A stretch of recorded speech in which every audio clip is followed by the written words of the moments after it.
Alors bonjour tout le monde. On aurait aimé vous parler d'un problème qui m'est souvent, qui me revient souvent quand les gens m'appellent. C'est qu'ils m'appellent, ils me disent tout simplement, ben là, m'appelle à part, puis elle arrête toute seule. Souvent, ça va durer dans un cycle d'environ 30, 40 secondes, 1 minute, 2 minutes, selon la grosseur de l'appel. Donc, je vais vous expliquer un peu comment régler ce problème-là à court terme ou à long terme, peu importe là, ce qui vous arrive. Donc, si votre excavatrice, elle démarre, elle éteint toute seule, vous la redémarrez, elle redémarre, elle éteint toute seule. Dans ce cas-là, c'est un manque de fuel. Fait que ce que vous avez à faire, tout simplement, c'est de venir sur, dans le hood en arrière, vous avez le séparateur d'eau. Le fuel, il communique du réservoir à aller au séparateur d'eau en premier avant d'aller à votre filtreur à fuel.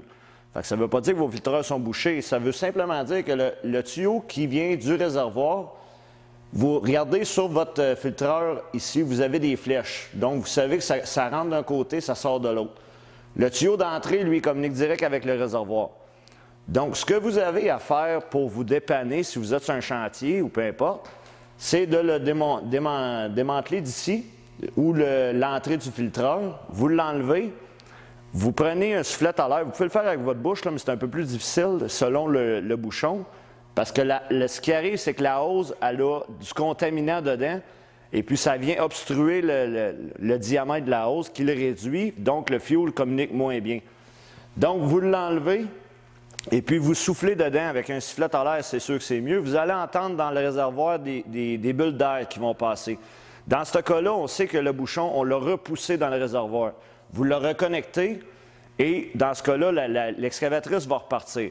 C'est sûr que si ça fonctionne, tout est correct, c'est vraiment la cause du problème, mais je vous conseille d'enlever votre réservoir, de faire un nettoyage complet parce que le bouchon, on l'a retourné dans le réservoir, mais ça ne veut pas dire qu'il ne reviendra pas un jour.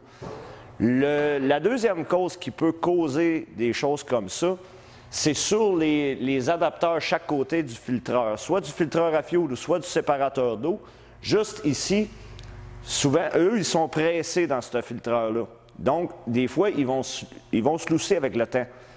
Donc, la solution miracle, si on peut appeler, qu'on les répare, c'est qu'on l'enlève de là, on le sable bien propre. On prend de l'époxy, on la mélange, on la met juste autour et on le repousse là, on laisse ça sécher.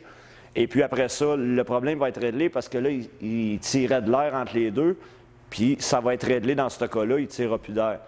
Donc, c'est des petits trucs bien banals que j'ai des téléphones régulièrement à tous les semaines à propos de ça. Des fois, on pense que le fuel gel, mais c'est vraiment une obstruction dans la ligne qui arrive du réservoir aller au filtreur ou au séparateur d'eau, dépendamment des machines. C'est pas juste bon pour les Yanmar, c'est bon pour les Kubota, c'est bon pour les Hitachi, c'est bon pour toutes les marques que ça peut arriver parce que quand on fuel une machine, bien souvent on est dans un endroit où il y a de la poussière et tout, puis il y a du contaminant qui va rentrer automatiquement. Puis c'est fin, mais ça va arriver que ça va boucher les tuyaux. Donc, c'est tout simplement un petit truc qui coûte à rien puis qui est bien pratique pour tout le monde. Donc, si vous avez un problème avec le fuel, on va aller vérifier surtout les filtreurs. On va aller vérifier ces tuyaux-là, s'ils ne tirent pas d'air. Puis c'est comme ça souvent que le problème va se régler. Ça ne veut pas dire que vos filtreurs n'ont pas été changés ou quoi que ce soit, mais ça peut être simplement un petit problème comme ça qui peut vous donner des maux de tête. Si vous avez d'autres questions, juste à téléphoner ou à nous envoyer un courriel, peu importe, on va y répondre. Donc, je répète le numéro de téléphone pour ceux qui ne le savent pas, c'est 819-822-3382. Donc, au plaisir de vous reparler.